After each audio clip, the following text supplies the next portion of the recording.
Hey guys, it's JH. Welcome back to the practice tee. It's very windy today. Okay, carrying on with the journey back to the JH swing of old. The one I had, the one I could use, the one I was comfortable with, the one there was no reason to change it, but golfers. How many times, guys? We've all been guilty of it. We always think there's a better way. And invariably there could be most of the time, but I think sometimes you have to be, realistic and pragmatic and say, well, I've got something that works pretty good, I can play pretty well. I'm not a tour player, I don't have to have that level.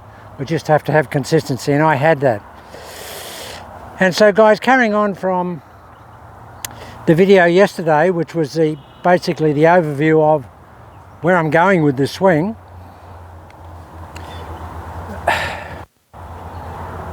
and that is the componentry and the process that I had in that swing. I think you can put it in any golf swing, it doesn't matter. Don't worry about the mechanics, just worry about what the process is. And the shift and the drive. Now, if you're someone that's been totally enamored and fixated with keeping the back of the neck in place and just turning around it in a fixed axis, which a lot of great players do, like Hogan and Mo Norman and whatever, and you're someone that doesn't want a lot of what you feel is a lateral shift in your golf swing, this swing will be hard to uptake. But for me, the feeling I had with the shift was that it was very easy on the body, it was very body friendly, and it just gave me good flow and motion. And it programmed my lower body to get into the golf swing in the downswing. That's what it really did. By the shift, which is there, I just feel that if I've got all this mass moving over to this side, and all we're doing, guys, is taking this and turning it around, or just shifting it into this trail axis. We're not getting it outside the axis. We're not going, that structure that you've set up initially at address is still there. We're not moving that at all. Not in any manner or form. Just going to go from here, take this and put it over here. Here. What does it feel like? It feels like that. And what was very interesting when I saw that video yesterday, and sorry about the tripod being in the way, guys, I left part of the mechanism at home and I had to sort of tape it on, and it was a nightmare, so I'm sorry about that. But when I saw that video, and I sent it to my buddy, and he said, yeah, well, JH, that's nowhere near the amount of shift that you used to have. You had 50% more shift. When I looked at the video, I saw like that amount of shift. I felt like I had that amount of shift. And in my old swing, what my buddy said was that that's the amount of shift I used to have. And he said that was the thing that really used to time your golf swing, because you had so much shift in it and you were moving that mass so far that it just gave you that sort of onesie, twosie type time to hit the golf ball.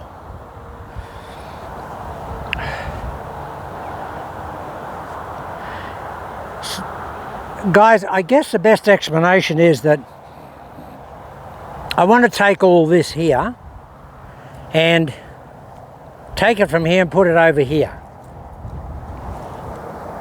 I don't want to leave anything as a feeling back over here. Adding to that, on the downswing, I don't want to leave anything of this side over here. I want to take all this over here, over to here, over to the lead side. That's what I want to do. And by doing that, you get sort of a dipsy doodle type feel. And it's sort of a... That's what you've got to try and feel. You've got to try and feel that there's nothing left over here. You've got to get it over there. The ball's going that way. We want to develop the energy and the power to put into the club to transfer it to the ball to go in that direction. So in order to get all that happening, we've got to get all this mass and the energy of that mass and the power of that mass there. We don't want the arms to swing down and have the mass back over here. We want once we're over here, once we're here, we want to get everything over here. And guys, I mentioned it briefly the other day, but one of the best ball strikers you'll see in terms of ball flight, and he's playing the senior tour now, but when he was playing the main tour, and he still hits it unbelievable. And he's got a very ordinary looking golf swing. There's no angles in his golf swing that are in conventional swings. There's none of this, there's none of that. It's just basically this, and just that straight line down here. Has a bent left arm at the top. Very unathletic looking swing, but beautiful transference of mass into the trail side and back into the lead side. And he's a great ball striker. Fantastic ball striker. I've seen him in the flesh. And just amazing. The ball's just beautiful flight. Just a little sort of tunnel draw. Just little rifle draw. But the contact is great, and he pitches that way too. He has a wide stance when he pitches, and this is how he pitches. He goes, that's how he pitches. There's none of this, holding angles and jamming it. Has the feet wide, takes it back here. That's how he pitches the ball. He does everything like that.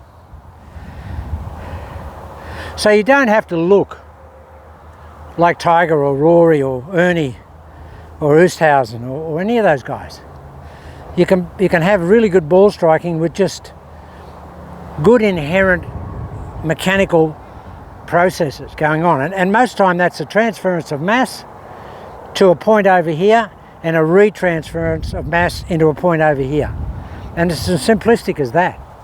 So windy here today, guys. Just got to be careful it doesn't blow the camera over.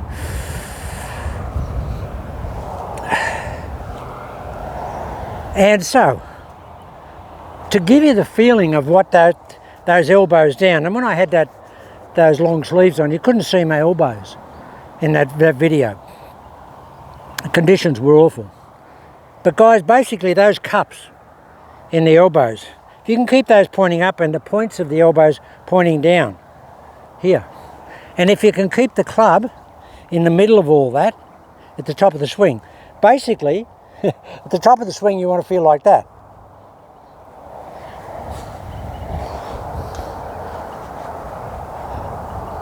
You won't, but that's the club dead in the middle of that Y. We don't want it outside the Y. We don't want to target wood outside the Y or to the rear, the trail of the target. We want it right there, the middle of the sternum. And you watch Rocco, he does that. And all Ballard's guys did that. And I did that, you know, instinctively when I was learning the golf swing myself.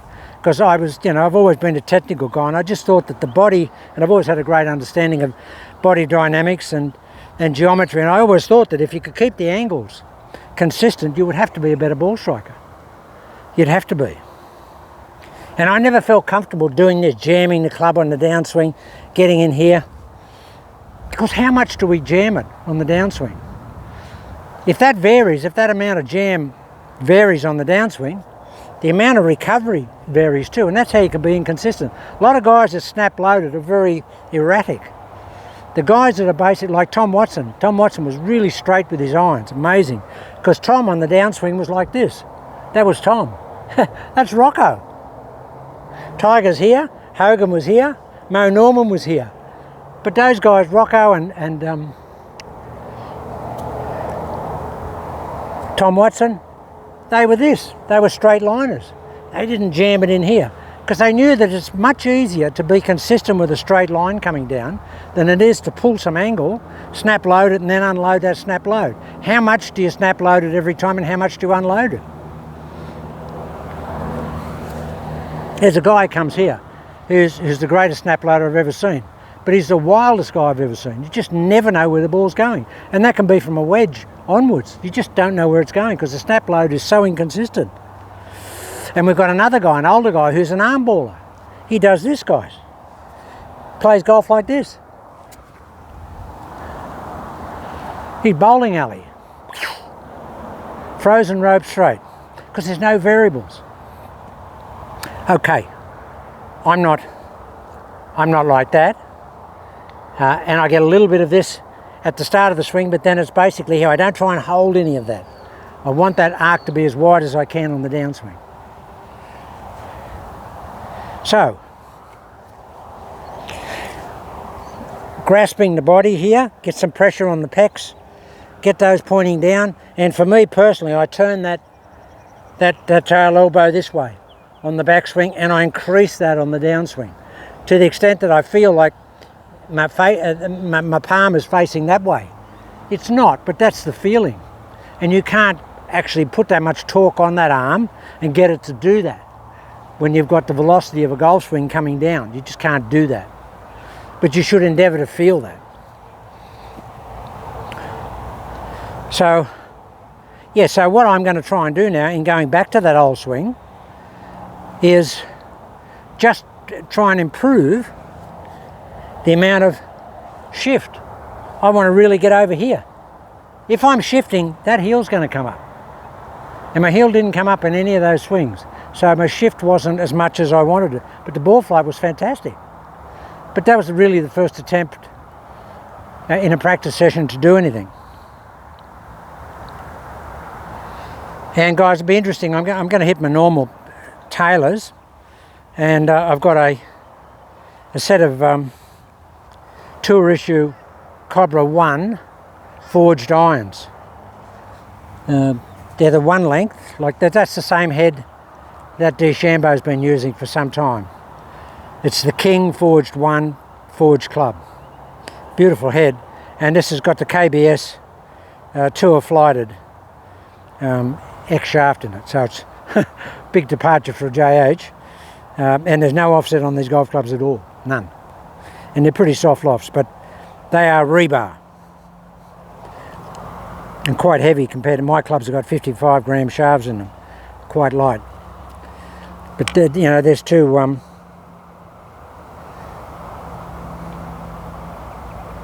5-irons, and that's the difference in the length. So I'm going to hit a couple of shots with those today. So if anybody's contemplating one length, my buddy that I practice with just about every day, he has one length, but he has graphite. He has the F7s, not the Tour model. These are actually a Tour edition set of golf clubs. Very, very high quality. Very, very stiff and quite heavy. But that's what DeChambeau's playing with. So guys, anyway, I'll just hit a couple. And all I'm going to concentrate on is trying to increase the amount of shift. The drive wasn't there. I didn't notice any swing where that trail foot was really driving across. And the other thing, guys, that I used to apply in my golf swing, I was never one to try and keep the head back in the early days. There was no 5 o'clock nose in those days. I used to just let it rotate with the mass and the rotation of the body, like Annika Sorenstam. I used to just let it flow through. And that used to give me the ability to get all that weight transferring over to that lead side. If you jam your head back here, it's hard to get everything past your head. But if you get over here, and then on the downswing, if you just let the head move,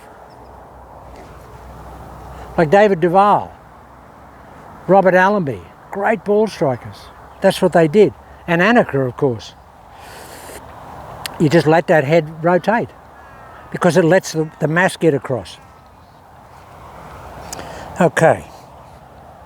Now the other thing for me, guys, what I used to do, and I think Rocco does it as well, what I used to do to make sure that in moving that mass across to the trail side, that I didn't let this trail axis, this trail vertical axis, which is basically the trail leg, break down.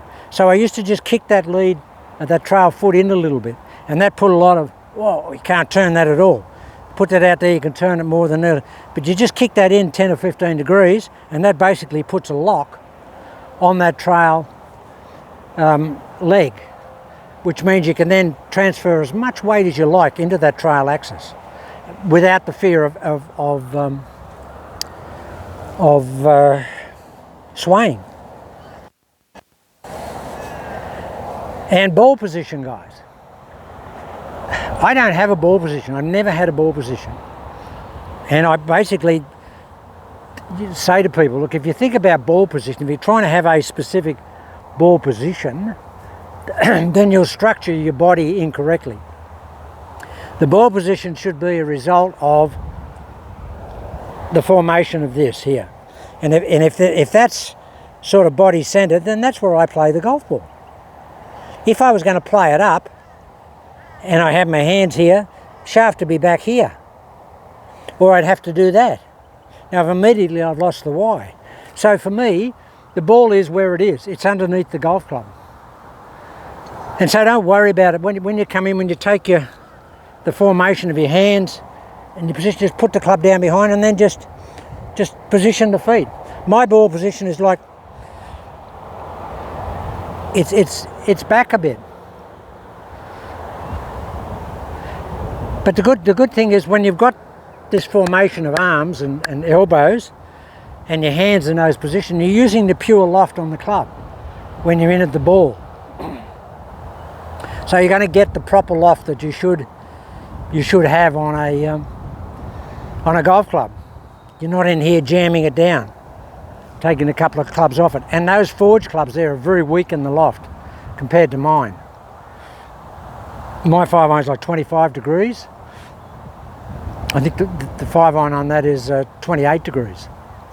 They're very weak.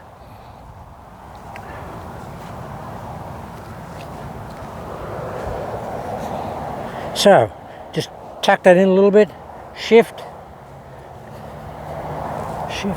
really shift, Jay, shift, got to get the feeling, shift. When I know I've shifted enough, my left shoulder is actually behind the golf ball. I can actually see it behind the golf ball. And I haven't seen that for a long time. That's because I've been fixated on keeping my head in place.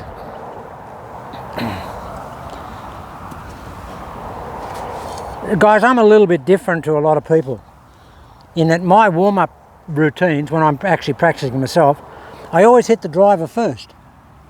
I've always done it. And people say, why do you do that, Joe? I say, because it's long, gives me time to hit the golf ball. It's just got more inertia in it, and it just loosens the muscles better.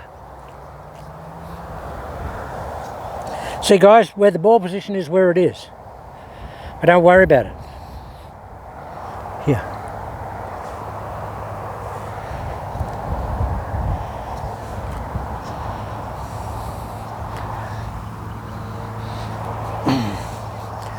I'm actually a little down. Typical of me, mate, when I set the camera up, and I've done, probably 5,000 videos over the years, and I still never ever think about the ground where I'm going to hit from when I set the video up. Slow learner, old JH. So here we go. Pockets down, I'm going to shift and drive. Yeah.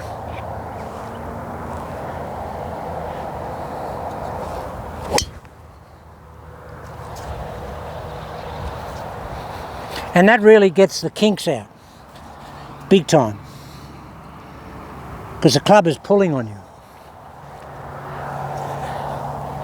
Come on, shift, JH.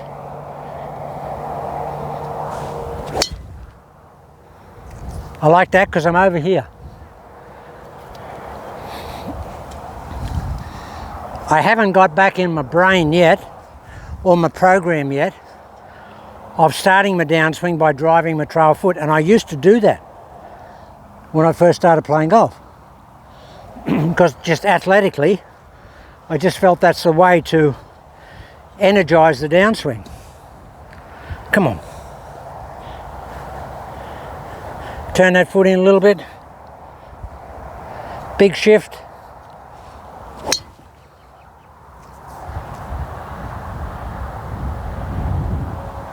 That's a good swing for an old fella. Well, not a good swing, but a good ball flight. And that's right in the middle of the club there, guys.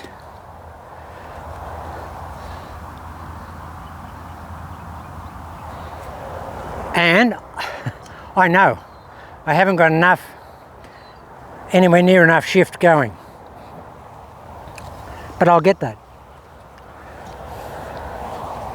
Come on, turn that foot in a little bit, really shift.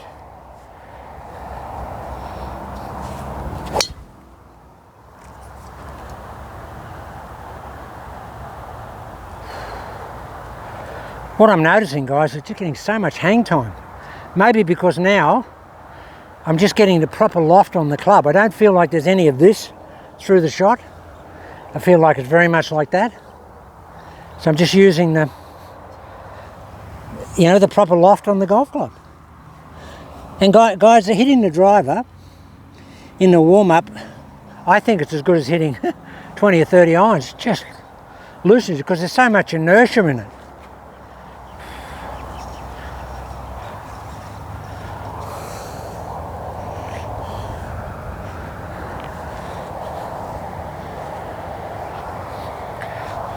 Elbows down, shift. Look where I am here, guys. Look, I'm over. You see that finish here? The club's around here. It's not over here. I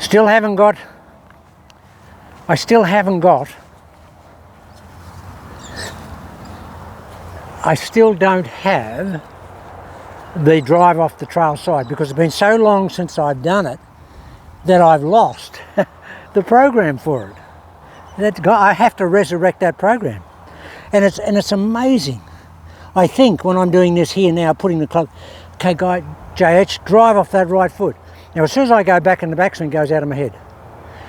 So somehow I've got to be able to keep that in my brain capture. Got to be able to do that. Now I'll overdo this and I might miss-hit this, but I'm going to try and really get over here. Turn that foot in, JH. And you've got to take time to do that.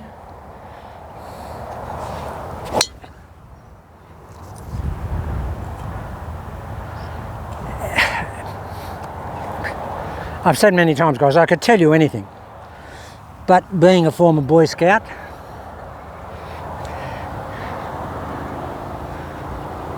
we're not supposed to tell lies. So I've had, 79 years and I haven't been telling lies or any lies. Maybe only when I go fishing. Got a fish that big. It was actually that big. We hit a 330 yard drive. 280.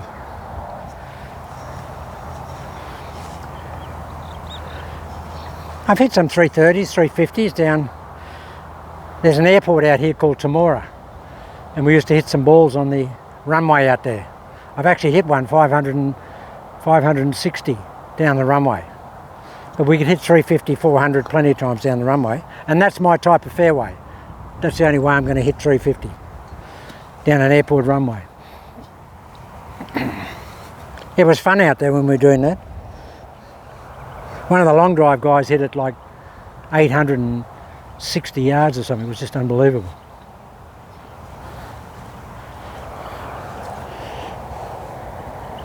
Okay, turn that foot in, now really shift. I don't know what that looks like to you guys, but that to me feels very leisurely. Got so much time over there. It feels like a 1-2 type golf swing. And you have to really get on yourself big time and make yourself keep moving over there on the backswing, because it's so easy to not keep moving, to sort of chicken out and say, I've gone too far, I'm going to lose my balance. I mean, we've got massive left to right wind here, guys. There's a big tree up there, miles away, and it's just flying up there to that tree and only just banking at the end when the wind is probably 40 k's, and it's just holding its line. And I feel loose now after 4 or 5 drives. Come on, big shift.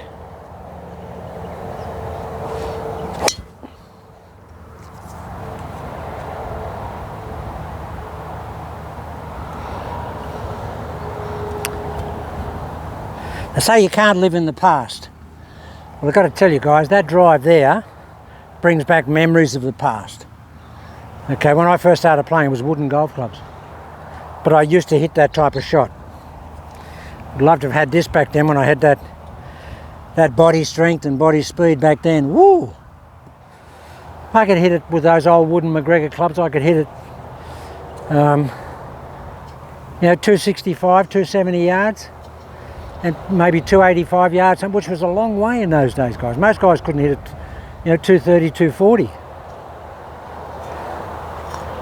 It's and the old balls that we had.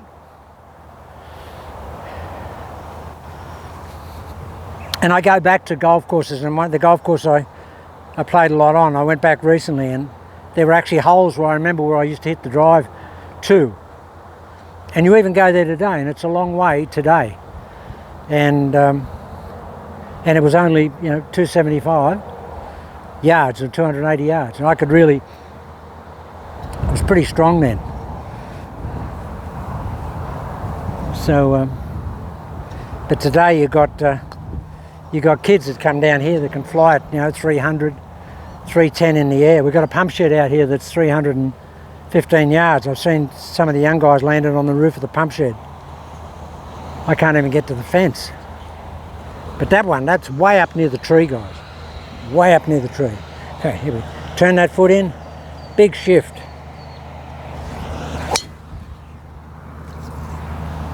Tell you when it comes down. Now, the airport's over here. They picked that up on the radar. Guys, it's fantastic the height I'm getting. It's fantastic. So what am I thinking about? Here, get back here, turn that in, shift that trail, the lead shoulder over that trail knee if you can. That's what I want to get. I think probably in a week I'll get back there. Because this is something you can all do. And it doesn't matter how unflexible you are, if you let this lead leg release, I never let my lead foot never comes up. It's always on the ground. But if you let it, and it used to come up when I first started playing, but if you let it come up, guys, you can actually turn more. That's the good thing about it. All right, now I just want to move that camera a little bit, and I'll hit a bunch of irons, and I might hit some down this way. Yeah, so I'll just move that camera. I'll come back on video number 2, talk a little bit more about it, and I'll hit those DeChambeau irons, and we'll just talk about ball position for the irons, and again the weight distribution and what we're thinking about with the arms. That'll be video 2.